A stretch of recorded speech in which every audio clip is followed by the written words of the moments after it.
Hello friends, welcome to commerce के पाठशाला with Sameer sir.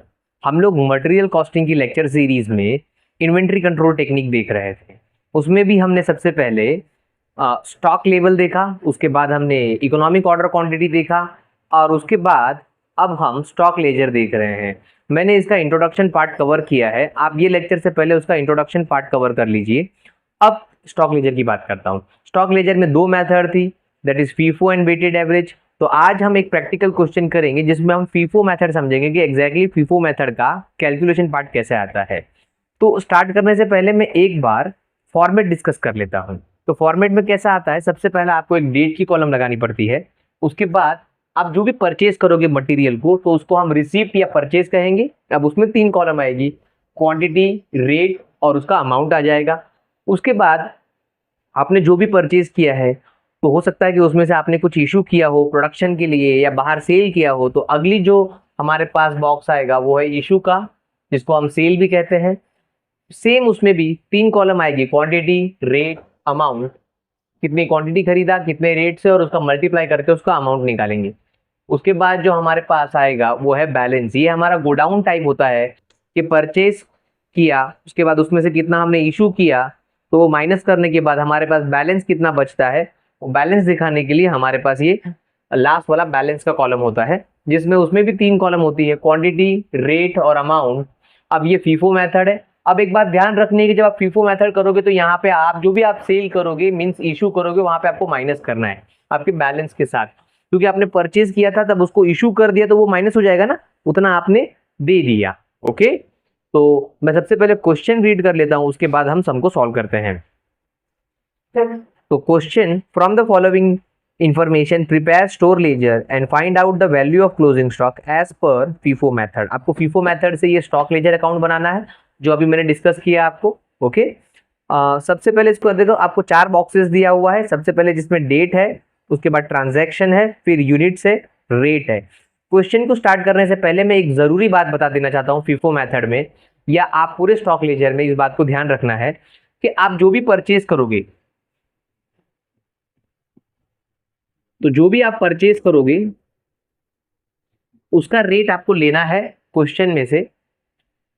मैं क्वेश्चन की बात कर रहा हूं, ओके। और जो भी आप सेल करोगे, जिसको हम इशू कहते हैं, तो उसके रेट को आपको नहीं लेना है। उसके रेट को हमको क्या करना है, इग्नोर करना है। ओके, वापस एक बार रिपीट करता हूं। क्वेश्चन में से जो भी परचेज का रेट दिया रहेगा आपको वो लेना है, बट जो भी सेल या इशू का रेट दिया रहेगा आपको उसको क्या करना है, इग्नोर करना है। Okay, let me start. तो आपने 1 जनवरी को आपके पास बैलेंस था 500 यूनिट का 40 रुपीज पर, मीन्स ये आपका ओपनिंग बैलेंस था। आपके पास ऑलरेडी जब आपने जनवरी स्टार्ट किया तो आपके पास 500 यूनिट्स थे 40 रुपीज से। उसके बाद सेकंड को आपने सेल किया 300 यूनिट्स का, जिसका रेट हम इग्नोर करेंगे। 6 जनवरी को आपने परचेज किया 800 यूनिट 44 रुपीज से। 8 जनवरी को आपने सेल किया 400 यूनिट्स। 12 जनवरी को आपने सेल किया 300 यूनिट्स। 14 को आपने परचेज किया 400 यूनिट्स, रेट था यहाँ पर 50 रुपीज। और 26 को आपने सेल किया 600 यूनिट्स 54, जिसका रेट हमको इग्नोर करना है। अब लास्ट में कहता है कि आपको शॉर्टेज हो गया है 15 यूनिट्स का, was found on 31 January 2019। Mean जब आप जनवरी का अकाउंट क्लोज कर रहे थे, लेजर क्लोज कर रहे थे, तो आपको समझ में आया कि आपके पास 15 यूनिट्स कम पड़ गए हैं। अब इसका क्या करना है मैं लास्ट में बताऊंगा, डोंट वरी। तो मैं स्टार्ट करता हूं क्वेश्चन को सॉल्व करना। ओके, तो सबसे पहला मेरे पास 1 जनवरी 2019 को बैलेंस था 500 यूनिट्स का 40 रुपीज से। आपको कैल्सी मस्ट चाहिए, ओके। विदाउट कैल्सी पॉसिबल नहीं है, बिकॉज कैलकुलेशन करना पड़ता है बहुत सारा। तो सबसे पहले मैं डेट डाल दूंगा 1 जनवरी 2019। अब परचेज तो नहीं किया मैंने, ना मैंने इशू किया, मेरे पास ऑलरेडी बैलेंस था, तो मैं जाके बैलेंस में लिख दूंगा 40 रुपीज से। तो मल्टीप्लाई कर देंगे तो यहाँ पे 20,000 आ जाएगा। अब मैं 1 जनवरी की दुकान क्लोज करता हूं अपनी, उस दिन का शटर बंद हो गया, दुकान क्लोज हो गई। ओके, आगे बढ़ते हैं नेक्स्ट। उसके बाद आप देखोगे तो 2 जनवरी को आपने सेल किया 300 यूनिट्स का। अब 2 जनवरी को जब आपने दुकान ओपन की तो आपको 300 यूनिट्स का सेल का ऑर्डर आया। ओके, तो देखिए पहले डेट लिखेंगे 2 जनवरी 2019। परचेज तो नहीं किया मैंने, सेल किया, तो मैं अपने गोडाउन में जाऊंगा और देखूंगा मेरे पास कितने यूनिट है। 500 है, ऑर्डर कितने का आया है, 300 का ऑर्डर आया है ना, तो मैं दे देता हूँ 300 इसमें से। सेल की कॉलम में, इशू की कॉलम में क्वांटिटी में 300 लिख दिया। देखो हल्की सी बारीक लाइन बना दो, आप मत बनाना, पेंसिल से बनाना तो बनाना समझने के लिए ये, ओके। तो ये 300 क्वांटिटी दे दिया। कितनी रेट थी, 40 रुपीज से था, तो मल्टीप्लाई कर दूंगा तो 12,000 आ जाएगा। अब देखिए जो भी इशू रहेगा फीफो में उसको क्या करना है, बैलेंस से माइनस करना है, ओके। तो मेरे पास 500 क्वांटिटी थी, 300 क्वांटिटी दे चुका हूं, तो माइनस कर दूंगा तो बचे कितनी, 200 क्वांटिटी। रेट किया था 40 वाला था ना, तो मल्टीप्लाई कर दूंगा तो यहां पर 8,000। तो जब मैंने 2 जनवरी की दुकान क्लोज की तो 300 का ऑर्डर आया था, वो देने के बाद लास्ट में मेरे पास बैलेंस 200 अभी भी बचा हुआ है, ओके। देन नेक्स्ट 6 जनवरी को आपने परचेज किए 800 यूनिट 44 के रेट से, तो 6 जनवरी 2019 परचेज किए 800 यूनिट, रेट था 44, तो परचेज में आ जाएगा, दैट इज आपका रिसिप्ट्स में। तो यहां पर 800 यूनिट इंटू 44, तो 35,200 रुपीज का अमाउंट आ रहा है। तो इशू तो कुछ नहीं किया उस दिन। तो आप ध्यान रखिए फीफो में क्या होता है कि आप अपने क्वांटिटी को मिक्स नहीं कर सकते, आपको सारी क्वांटिटी सेपरेट दिखानी पड़ेगी हर दिन, बिकॉज आपका जो भी परचेज रेट था हर एक क्वांटिटी का वो अलग था। फीफो में हम क्वांटिटी मिक्स नहीं करते। तो जिस दिन 6 जनवरी था उस दिन मेरे पास गोडाउन में 2 तरीके की क्वांटिटी थी। एक ऑलरेडी जो 200 वाली थी वो वापस लिख दूंगा कि 6 जनवरी को मेरे पास बची हुई 200 क्वांटिटी ऑलरेडी थी, जिसका 40 रुपीज से रेट था और टोटल 8,000 रुपीज हो रहा था। और मैंने फ्रेश परचेज किया 8,000 का, वो भी दिखा दूंगा, इसका रेट 44 था और 35,200। तो जब मैं 6 जनवरी की दुकान क्लोज करूंगा तो मेरे पास 2 तरीके का स्टॉक है। एक स्टॉक है 200 वाला, एक स्टॉक है 800 का। 200 जो है वो 40 रुपीज का है और 800 है जो 44 रुपीज का है। फीफो में आप मिक्स नहीं करोगे क्वांटिटी को, वेरी इंपॉर्टेंट, आपको सारी क्वांटिटी सेपरेट दिखानी है। फर्स्ट इन फर्स्ट आउट, जो पहले आया है वो पहले जाएगा। तो जब मान लो ऑर्डर आया है और मेरे पास 2 क्वांटिटी है और मैं मिक्स कर दूं तो मालूम कैसे पड़ेगा कि मुझे पहला कौन सा था इसमें से। बात समझ में आ रही है क्या, इसीलिए ओके। अभी देखते हैं आगे। फिर आप देखोगे तो 8 जनवरी को आपको वापस सेल का ऑर्डर आया 400 यूनिट्स का। सेल का रेट तो इग्नोर करना है बट यूनिट ध्यान रखना है 400। तो 8 जनवरी 2019 को मुझे परचेज तो नहीं हुआ, सेल का ऑर्डर आया। कितने यूनिट का, 400 यूनिट्स का। मैं गोडाउन में गया, फर्स्ट इन फर्स्ट आउट है। तो मुझे बताओ गोडाउन में मेरे पास 2 वैरायटी के गुड्स है, एक 40 वाले एक 44 वाले हैं। तो पहले कौन से जाएंगे, फर्स्ट इन फर्स्ट आउट। पहले कौन सा आया था, 200 वाला ना, तो पहले तो मैं ये 200 वाला निकालूंगा। हाँ बाबा ये गया, रेट था 40 का, अपने कस्टमर को दे दिया, 200 दे दिया, तो अभी भी कितना बचा, 200 बचा है। तो वापस गोडाउन में गया और ये 800 में से मैंने 200 वाला निकाल लिया। 800 में से मैंने 200 निकाल लिया बिकॉज मेरे को ऑर्डर 400 का आया था ना। अब इसका रेट कितना था, 44 था, तो मैं मल्टीप्लाई कर दूंगा 200 इंटू 44, तो 8,800 यहां पर आ रहा है। मीन्स अब जब मैं क्लोज करूंगा 8 को तो मैंने अपने ऑर्डर पूरे कर दिए। पहले ये 200 गया, फिर ये 800 में से 200 चला गया, तो अब वो 200 तो रहा नहीं क्योंकि वो तो पूरा चला गया। बट ये 800 में से सिर्फ 200 ही गया है, तो अभी कितना आया, बचा है 600 बैलेंस बचा हुआ है 44 रुपीज से, बिकॉज उसका रेट 44 था ना। तो 600 इंटू 44, मेरे पास 26,400 के अभी भी गुड्स बचे हुए हैं 8 जनवरी 2019 को। Because first in first out है, जब ऑर्डर आया तो पहले ये जाएगा, उसके बाद ये जाएगा, और कोई होता तो उसके नीचे ये जाता, बट बाकी ऑर्डर पूरा हो गया ना मेरा। 400 था तो 200 200 400 कंप्लीट हो गया। अब आगे बढ़ते हैं। फिर आप देखोगे तो आपको 12 जनवरी को वापस सेल का ऑर्डर है 300 यूनिट्स का। सेल का रेट तो इग्नोर करना है, तो आ जाइए वापस सेम। 12 जनवरी 2019 सेल का ऑर्डर है ना, परचेस में तो कुछ नहीं आएगा। कितने यूनिट है बाबा? 300 यूनिट्स का था ना। गोडाउन में गए, एक ही तरह का गुड्स बचा है, 600 यूनिट से और 44 वाला है, तो इसी में से देना पड़ेगा।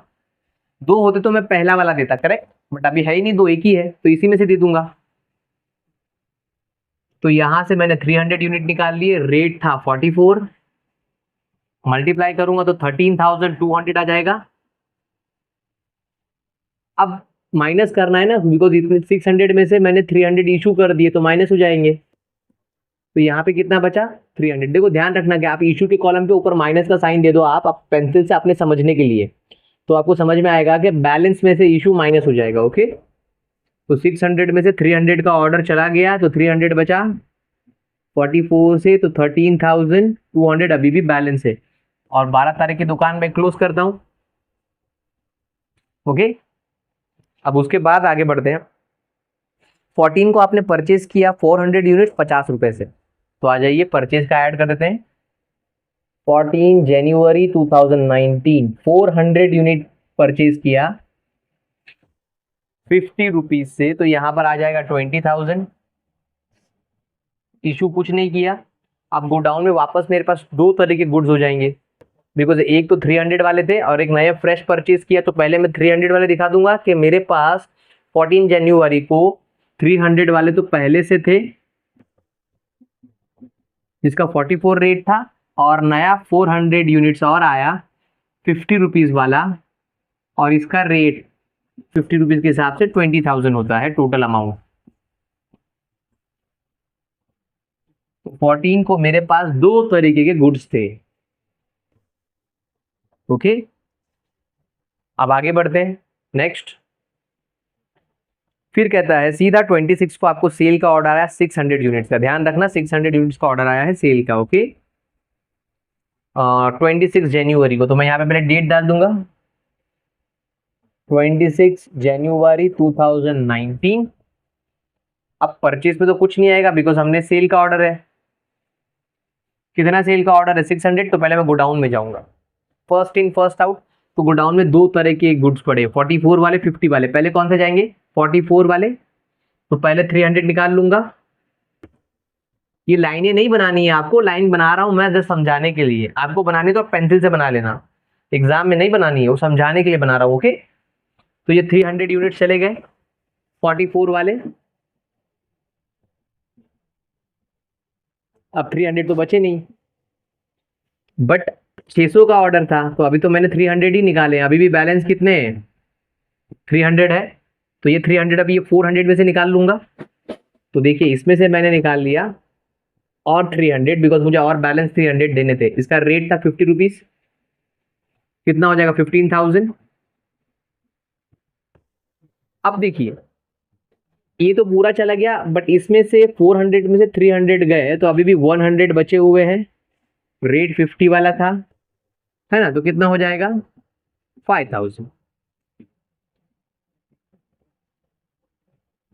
तो जब आप 20 जनवरी को अपना गोडाउन 26 जनवरी को जब अपना गोडाउन क्लोज कर रहे थे, तो आपके पास 100 यूनिट्स बचे थे, 50 रुपीज का रेट था और 5,000 का अमाउंट था। अब लास्ट में आपको कहता है कि जब आप 31 जनवरी को क्लोज कर रहे थे, उसके बाद फिर कोई ट्रांजेक्शन नहीं हुई, सीधा 31 जनवरी को हुई है, शॉर्टेज आ गया। अब शॉर्टेज का मतलब क्या होता है कि आपको उतना कम पड़ा। अब कम दिखाने के लिए हमेशा आपको माइनस मतलब इशू में लिखना पड़ेगा। एक्सेस दिखाएगा, ज्यादा दिखाएगा, तो आपको हमेशा उसको परचेस में दिखाना पड़ेगा। बट अगर शॉर्टेज आ जाए तो शॉर्टेज का मतलब आपको कम पड़ रहा है, कम दिखाने के लिए आपको कहां पे दिखाना पड़ेगा? माइनस। माइनस मीन्स इशू में दिखाना पड़ेगा वो शॉर्टेज। ओके, तो पहले मैं डेट लिख देता हूं।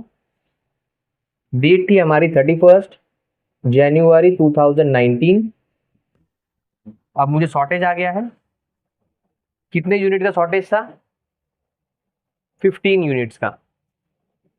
तो 15 यूनिट का शॉर्टेज था, तो हमेशा इशू में दिखाओ माइनस शॉर्टेज है। ओके, अब ध्यान रखो एक बात का कि रेट कौन सा लोगे, है ना। यहाँ पर शॉर्टेज तो आ गया 15 यूनिट का, बट इसका रेट कौन सा लोगे। तो आप अपने लास्ट डेट को जाओ, दैट इज 26, इसके पीछे वाली 26 थी। अब उसमें देखो आप गोडाउन में जाके कि आपके पास कितने क्वांटिटी वाले गुड्स हैं, तो आपके पास सिर्फ एक 100 वाले गुड्स है यहाँ पर, जिसका रेट 50 रुपीज है। तो आपको यही लेना पड़ेगा। मान लो कि इसके ऊपर भी कोई गुड्स होता, मान लो यहाँ पे दो वैरायटी होती, ये 100 है और मान लो कोई एक और भी होता जिसका रेट अलग होता, तो फिर वो वाला लेते। फर्स्ट इन फर्स्ट आउट में हमेशा याद रखने का कि आपको फर्स्ट वाला लेना है। अभी यहाँ पे कोई ऑप्शन ही नहीं अवेलेबल है, तो शॉर्टेज के लिए आपको इसी का रेट लेना पड़ेगा। ओके, तो यही रेट यहाँ पर यूज हो जाएगा। मान लो कि यहाँ पर एक और होता कोई क्वांटिटी, तो फिर उसका रेट हम लोग यहाँ पर लेते, समझा ना। बट है ही नहीं, तो फिर इसी का रेट लेना पड़ेगा आपको। तो यहाँ पर कितना हो जाएगा 75, 750 हो जाएगा। ओके, बात समझे। तो ये 750 आ गया। अब ये इशू शॉर्टेज हो गया ना, माइनस करना है आपको। तो आपके पास बचा कितना फिर 85 क्वांटिटी बचा। अब 50 रुपीज की रेट के हिसाब से है, तो यहाँ पे कितना आ जाएगा 4250। ओके, 85 इंटू 15, 85 इंटू 50, हाँ 4250। तो जिस दिन 31 जनवरी 2019 का आप क्लोज कर रहे थे, आपको शॉर्टेज आया, तो शॉर्टेज हमेशा इशू में दिखाओगे। रेट कौन सा लोगे, फीफो है। तो यहाँ पे पहुंच गए गोडाउन में, जो ऊपर वाला होता वो, बट ऊपर में रेट ही नहीं था, यहाँ पे कोई क्वांटिटी ही नहीं है, तो फिर हमें यही जो नीचे वाला था 100 यूनिट्स, उसी का रेट लेना पड़ा। मल्टीप्लाई किए तो 750 आया। अब ये जा चुका है, शॉर्टेज है, तो बचा 85, 100 में से माइनस हो गया। ओके, ये शॉर्टेज इसी में से माइनस करना पड़ेगा आपको। और मेरे पास 50 यूनिट्स बचे। मान लो यहाँ पर दो क्वांटिटी होती, तो फिर ये शॉर्टेज पहले वाले में से माइनस होता, समझे। यहाँ पे कोई क्वांटिटी होती तो उसी में से माइनस होता, बट नहीं है, तो फिर मुझे 100 में से माइनस करना पड़ा। 50 रुपीज का रेट था और 42,4250 मेरा लास्ट में बैलेंस था। अब देखिए यहाँ पे कंप्लीट हुआ मेरा सम फीफो मेथड से। अब लास्ट में मैं यहाँ पे थोड़ा सा डिटेल दे दूंगा। मेरा क्लोजिंग स्टॉक क्वांटिटी में कितना है, देखिए ये मेरा क्लोजिंग स्टॉक है क्वांटिटी में। लास्ट में बचा हुआ स्टॉक को क्लोजिंग स्टॉक बोलते हैं ना, 31 जनवरी को लास्ट में बचा हुआ है 85 यूनिट्स है। और अमाउंट में कितना आ रहा है 4250। तो यहाँ पर मेरा सम फीफो मेथड से कंप्लीट होता है। आई होप आपको समझ में आया होगा। Thank you.